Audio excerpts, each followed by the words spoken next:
Bonjour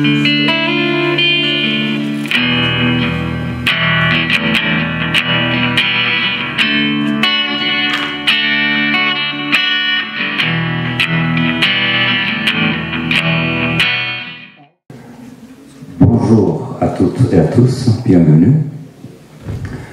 Nous sommes là, comme c'est marqué dans le programme, nous sommes des cavaliers de la poésie de Turquie. Bon, les cavaliers, les chevaux ne sont pas là. On va essayer de galoper les mots à la place. Normalement, nous sommes là pour vous parler de la traduction. La traduction, c'est un vaste sujet et tout le monde n'est pas d'accord, en général. C'est vrai que quand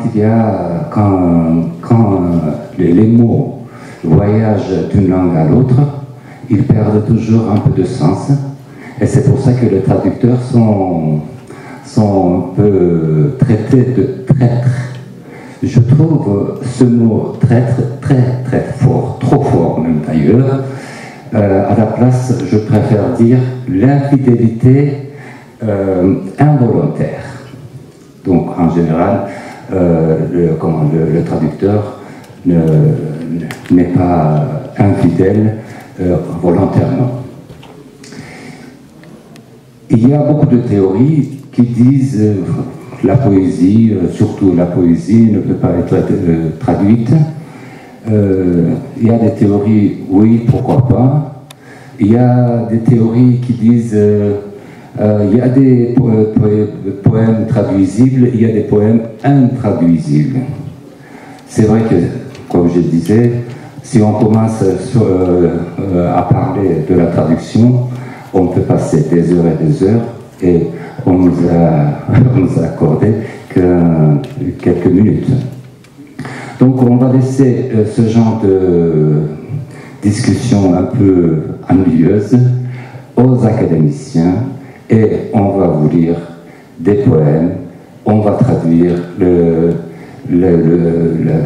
côté mystérieux de la réalité, de la vie, du monde, de la beauté. Voilà. Et on remercie chaleureusement à Alexia de nous avoir invités. Et on vous souhaite bonne écoute. Bonne écoute. Alors, je vais commencer. Peut-être il faut que je présente mes amis. À ma gauche, Reha Yunuel, poète, photographe, traducteur en même temps.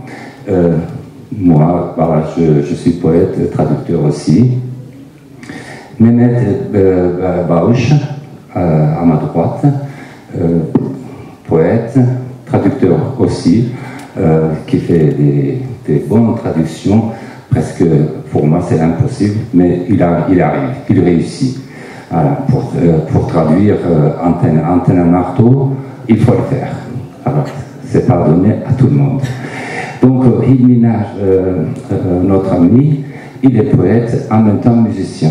Donc, il va nous accompagner tout le long de notre audition avec sa guitare. Et on va lire Frédéric qui va lire les poèmes de Hilmi en français. Donc, je commence.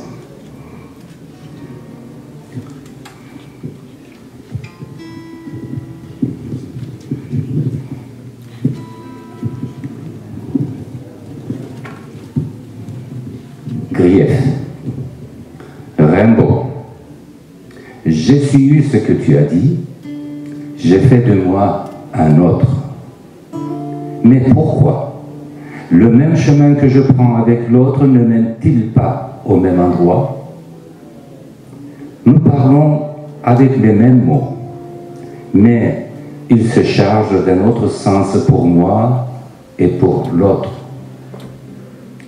Moi, je veux finir le poème, l'autre veut le poursuivre.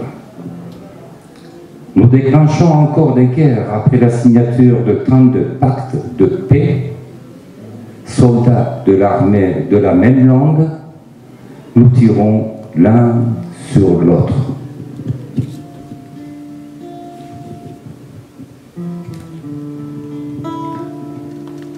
Je veux devenir le voyant. Hors de question que je laisse la voyance à l'autre. Comment puis-je faire si l'autre ne répond pas comme moi aux questions que je me pose? Je ne supporterai pas que l'autre commence à vivre après ma mort.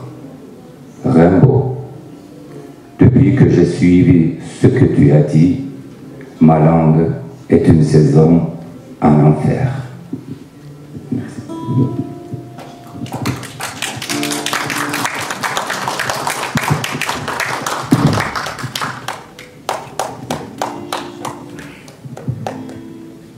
Maintenant, notre ami Ilmi qui va nous chanter une petite chanson.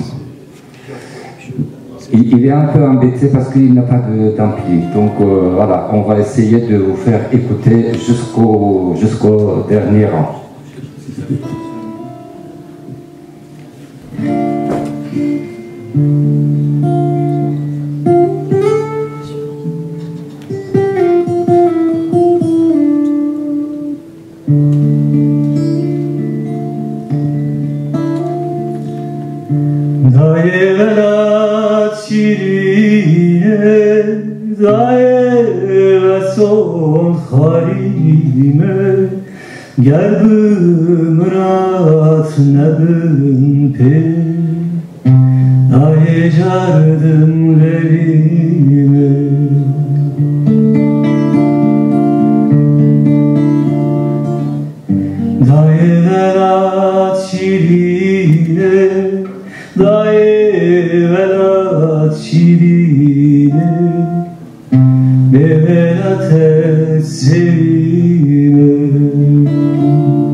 Voilà, nous avons continué avec Ilmi. Frédéric, elle va nous lire un poème de Ilmi. Évidemment, Ilmi, il va jouer tout en accompagnant la poésie.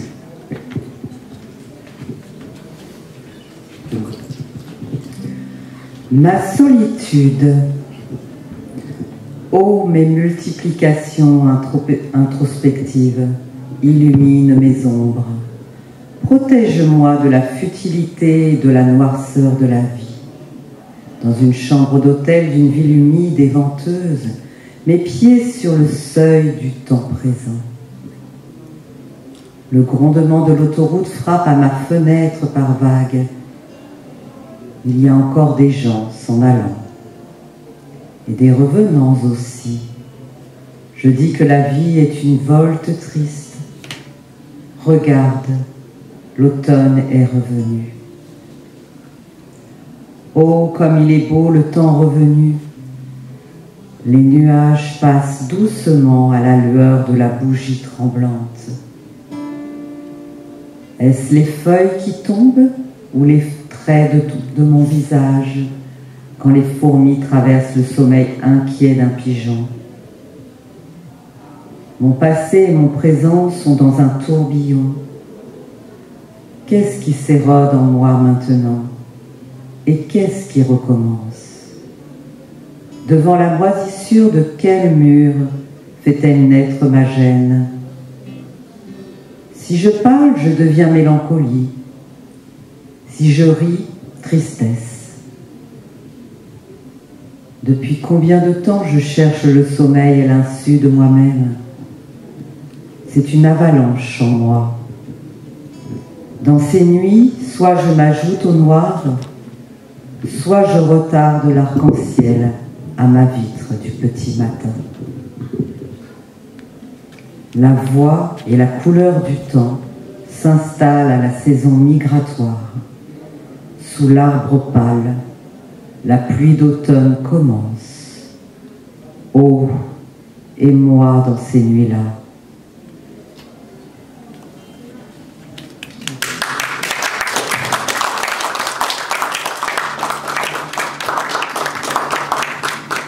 Topraktan mı sürmüş yandan mı kopmuş?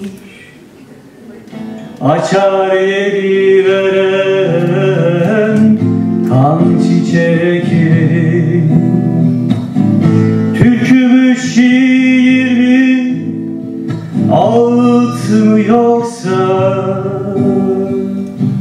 Açar yeri veren kan çiçekleri.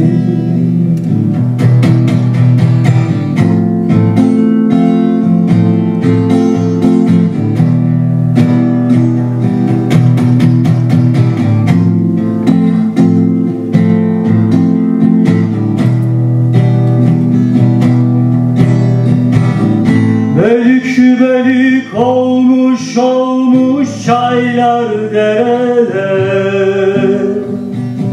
Hiçbiri denize varabilmez mi? Duvarın dibinde bir yaralı gül, gülleri solduran gülebilmez mi? Duvarın dibinde bir yaralı gül, gülleri solduran gülebilmez mi?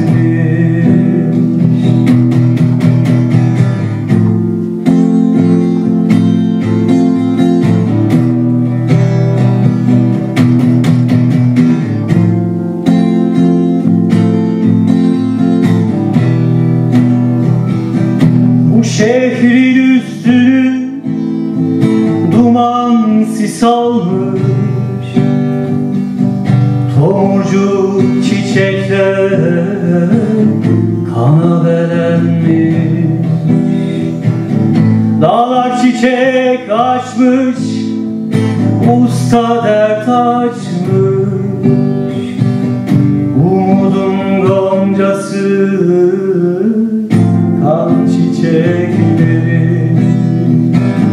Dağlar çiçek açmış, usta dert açmış. Umudun goncası kan çiçekleri.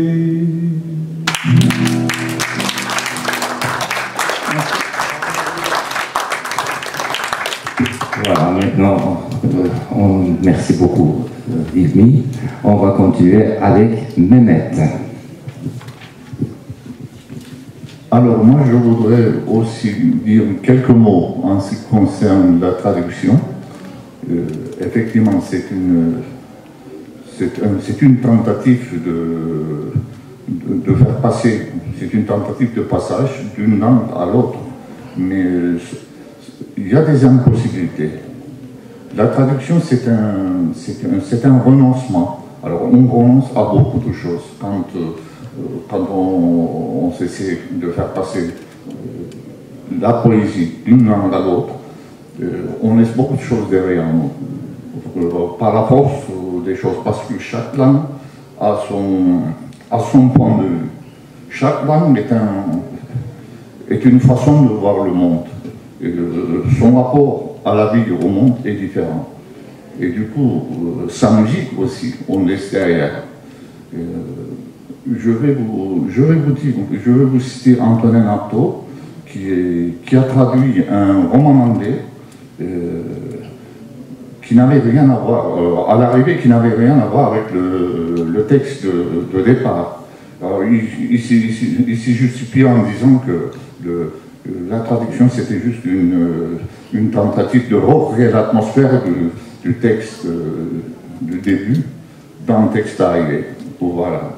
Et il y a la lettre et il y a l'esprit. Alors, parfois, on est dans l'impossibilité de répéter la lettre ou de le porter. Alors, on se réfugie dans l'esprit. On essaye de transmettre l'esprit. Voilà. Chaque traducteur, chaque tentative de traduction n'est autre chose que cela. Et, par contre, c'est une activité nécessaire. Il faut le faire. Vous vous rendez compte que d'autres peuples risqueraient de ne pas connaître Baudelaire ou Rimbaud. Nous, dans le pays de français, on n'aurait pas connu Pushkin ou Lermontov ou Nazim Hikmet. Vous voyez, donc on est bien obligé de traduire. Et on est bien content d'avoir des traducteurs. Et il faut que ça continue. Voilà. Et maintenant, je vais lire un poème que j'ai écrit en français, sans recours de la traduction.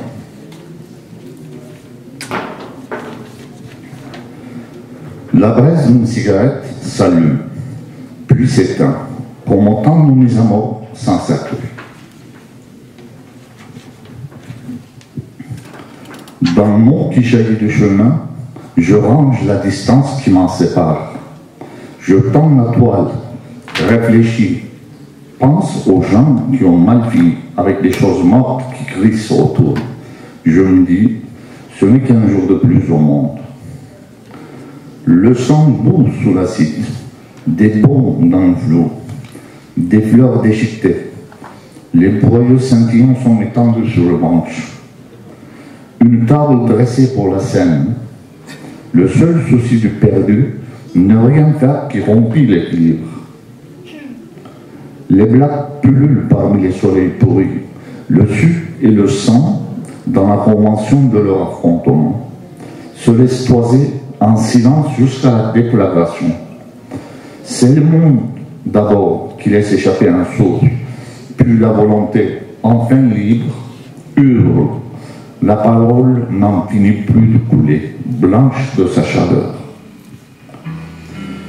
Ce qui se dessine n'est plus le recommencement. Les rades fébriles sont retroussées. Là, chacun comptera ses morts.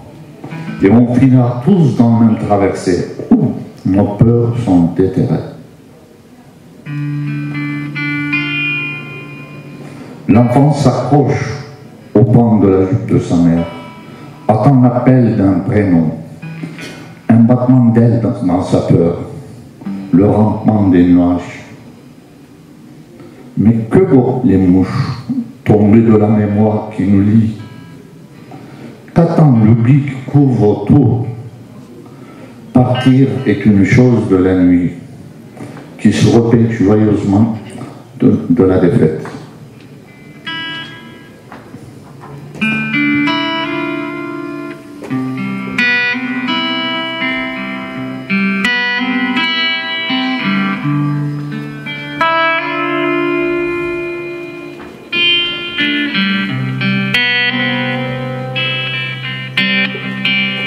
Le regard de l'enfant effuyant se pose sur un chat noir, sur sa démarche ondulante.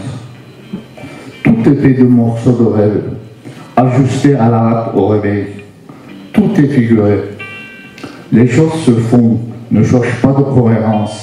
Le jour accélère son déroulement sous la poussée de ses couleurs, qui déjà en arrière-plan s'affairait.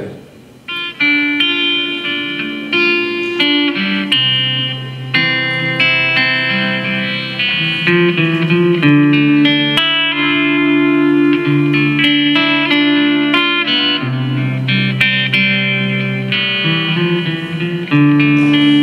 et là, des limailles du passé, une langue qui vacille.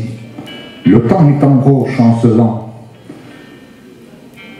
L'annonciation n'est pas pour aujourd'hui.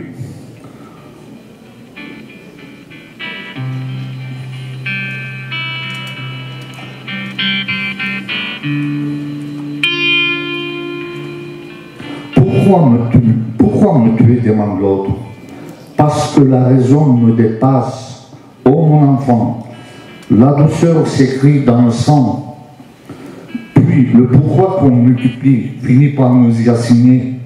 C'est comme ça qu'on sait que nulle joie n'est définitive. Merci.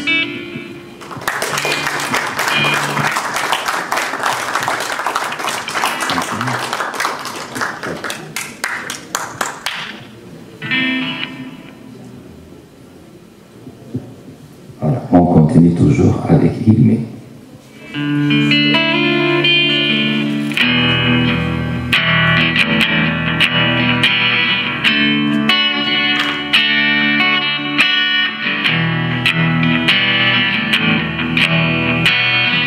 Kur'an'la meşhur elde dünyayı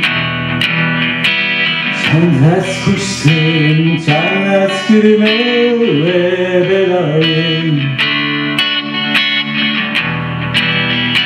Şu dünya kapucu var Ah eman eman eman Ah eman eman eman Ah eman eman eman Şu dünya kapucu var Ah eman eman eman Ah eman eman eman Ah eman eman eman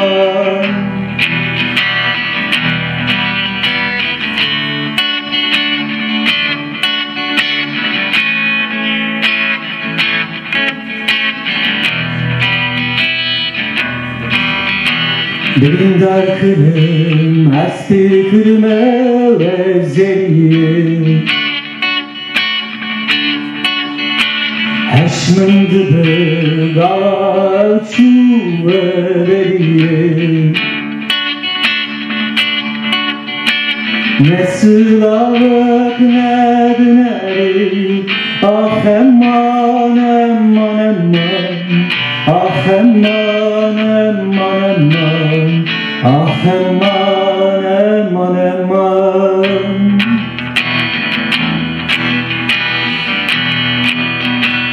Nasıl ağık ne döneri Ah eman eman eman Ah eman eman eman Ah eman eman eman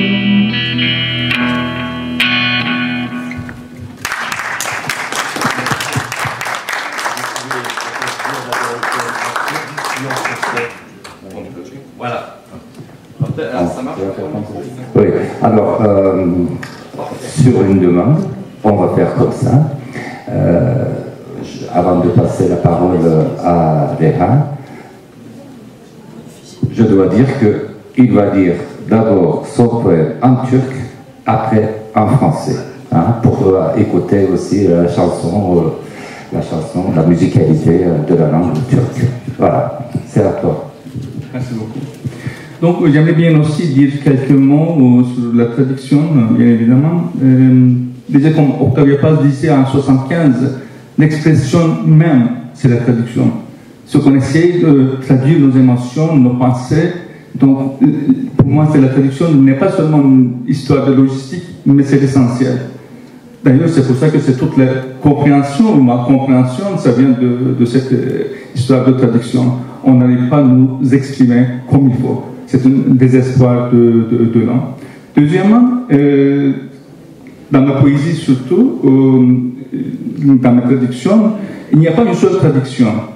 La traduction, Ça peut commencer, comme on dit, à partir de fidélité au texte, jusqu'à la version. C'est un éventail.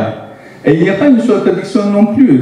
C'est-à-dire, on peut prendre le même poème, Aytekin peut traduire autrement, Hilmi peut traduire autrement, moi autrement. C'est aussi comme notre lecture. Quand on lit un poème, exactement c'est comme ça. On comprend une autre chose, une autre image ou quelque chose de pareil. Pour ma poésie, en principe, j'écrivais à l'époque, jusqu'à 2022, j'écrivais en turc. Mais j'ai fait des traductions aussi. Ce sont des poèmes qui ont, même la traduction, ils ont duré pendant 20 ans. Donc quand je les ai finalisés, et quand j'ai collaboré à mes traductions, je les considérais comme une version, comme une deuxième originale. C'est parce que si j'ai collaboré ces traductions-là, parfois j'ai fait des changements dans l'original, ça veut dire dans le premier original ou deuxième original. Et parfois mes poèmes sont traduits à partir de cette deuxième original de français dans une autre langue, par une poète bilingue, par exemple Viviane Chiampi, qui a traduit à peu près 20 de poèmes en italien. C'est une poétesse italiano-français, franco-italien, ça veut dire bilingue. Donc je vais considérer aussi troisième version en italien. C'est comme ça, ça veut dire c'est plus que traduction. Ça. Donc le poème que je vais lire, c'est un poème que j'ai écrit en 1997, donc il a déjà 24 ans. Mannheim'a yağmur yağıyordu. Mannheim'a yağmur yağıyordu ve ben bilirsin yağmursuz yaşayamıyordum. Bir mavi yağmur dokunuyordu bana. Ve sen İspanyol kırmızı sevgilini 1,5 ay önce terk etmiştin. Mannheim'a yağmur yağıyordu. Bir İrlanda müziği vardı tam ortada.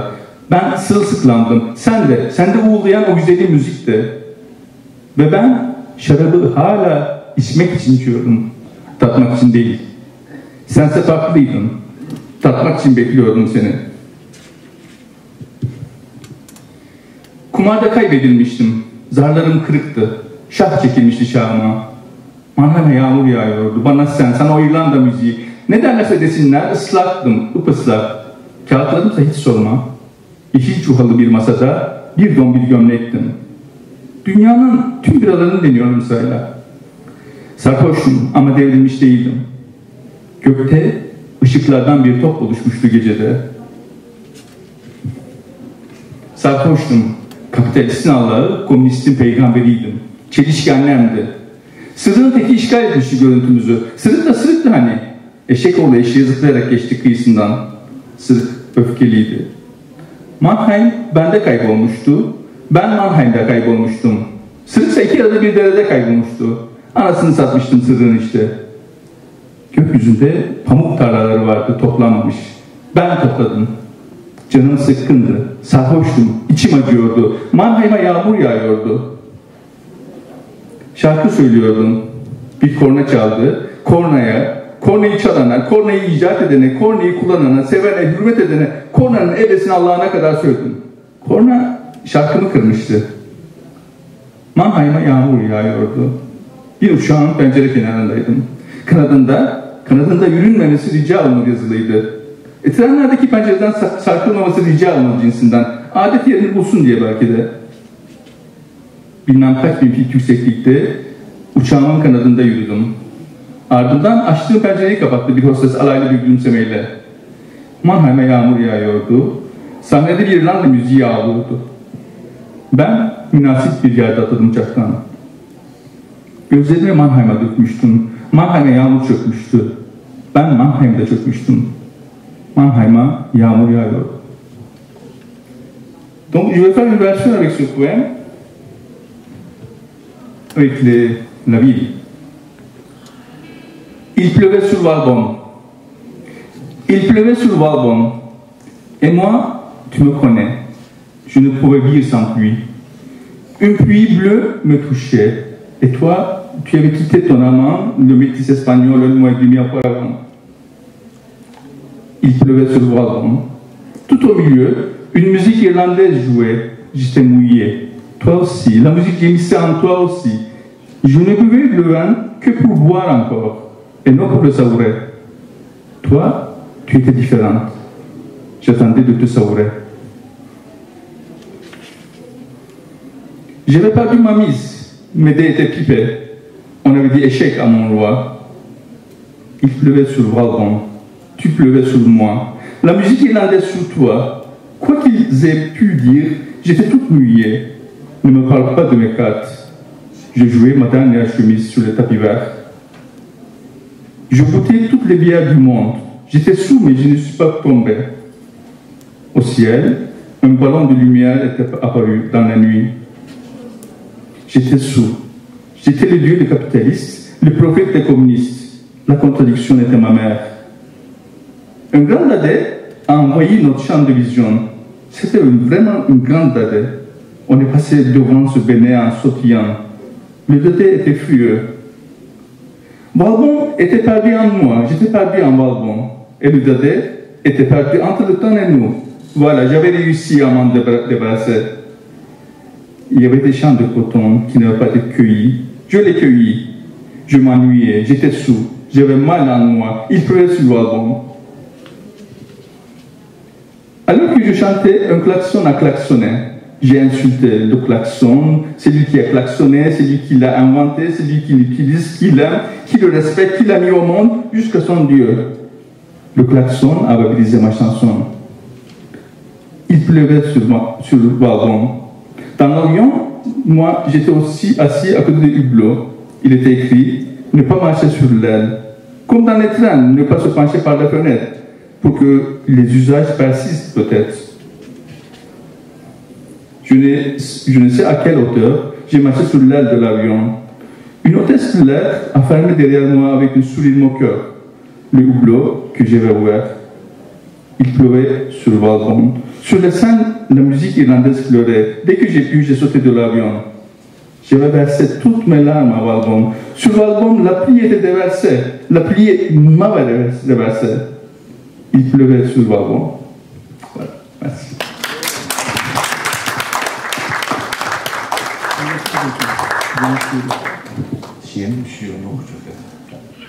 Voilà, je vais passer la parole à Frédéric pour la lecture d'une petite poésie.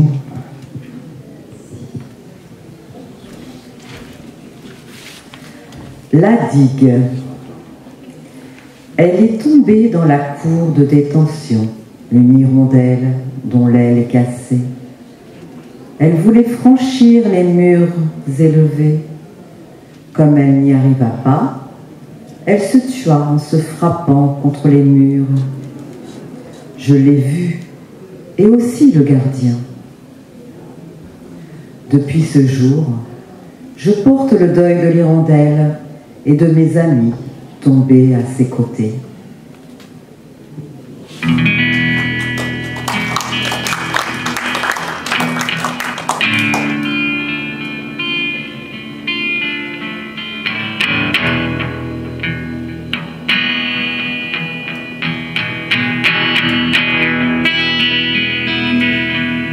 Başın öne eğilmesin, aldırma gönül aldırma.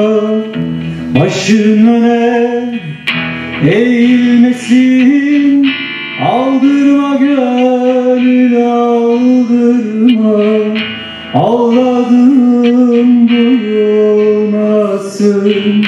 aldırma gönül aldırma. Aldırma gönül aldırma, gönül aldırma.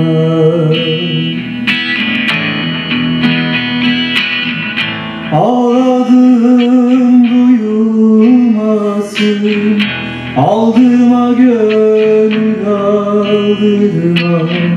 Aldırma gönül aldırma, gönül aldırma.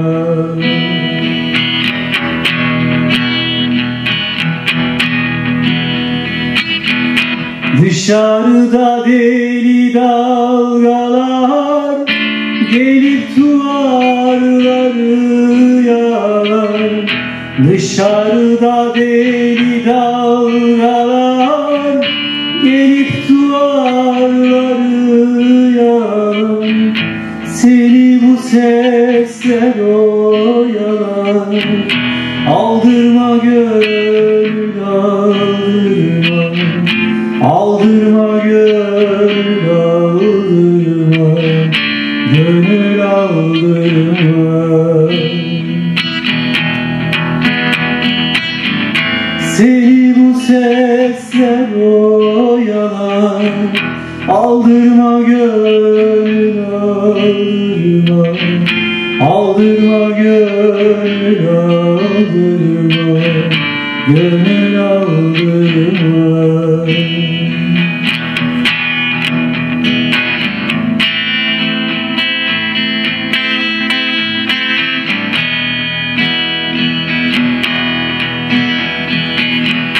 Kurşun ata ata biter, yollar gide gide biter. Kurşun ata ata biter, yollar gide gide biter. Mahpus yata yata biter. Aldırma gönül aldırma, aldırma gönül aldırma, gönül aldırma.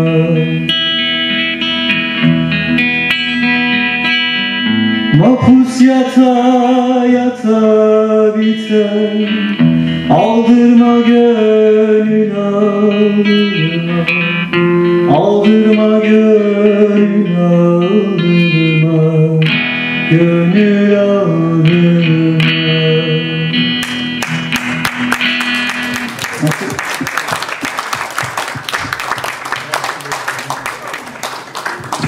Voilà, merci d'être venu, de nous avoir écoutés. Encore merci pour Alexia et à la mairie de Valbonne, voilà, de nous avoir accueillis. Merci.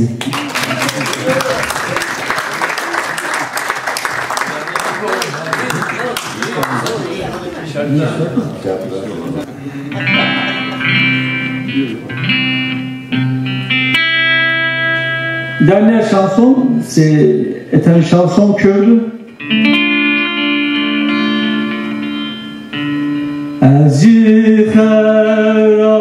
Azifirabum gıfıroşukti,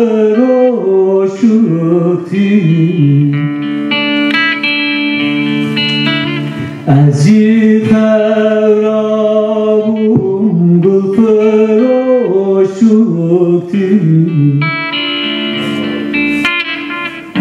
Gelek şabum ubadıldı, ubadıldı.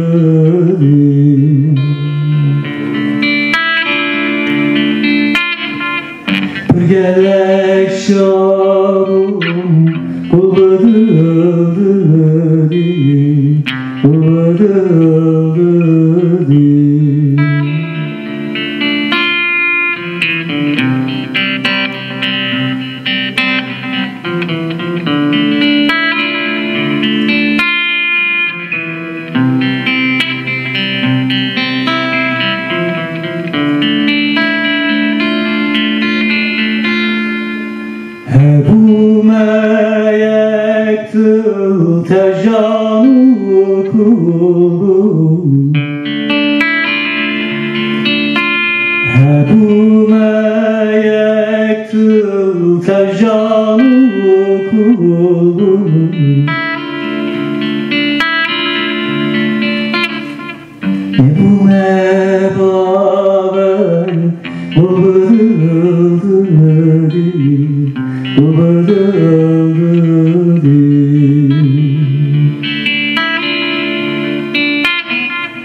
Canı kırıya ferim,